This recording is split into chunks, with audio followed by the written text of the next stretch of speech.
मंदिरनि ते हमला थिया, उन्हनि कॾहिं सिंध जे अमन खे तबाह न कयो।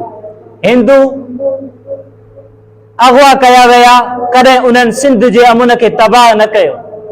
हिंदू उन्हनि सां ज़्यादतियूं थियूं, हिंदू मजबूर थी करे हिंदुस्तान त हलिया विया, लेकिन उन्हनि कॾहिं बि हिकु लम्हो बि सिंध जे अमन अमान खे बर्बाद करण जी कोशिश न कई। 4 साल पहिरियां संगरार मां, ज़िला सखर संगरार मां यौम आशूर 10 मुहर्रमुल हराम ते प्रिया कुमारी के ज़ालिम अगवा करे आ।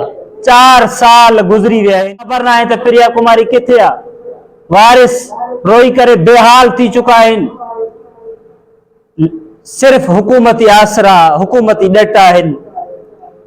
यादि रखणु खपे इन्हनि खे जेके असांखे पंहिंजे वतन में बेवतन बणाई वेठा आहिनि। यादि रखणु खपे उन्हनि खे जेके वतन जे वारिसनि खे लावारिस बणायो वतन था पिया।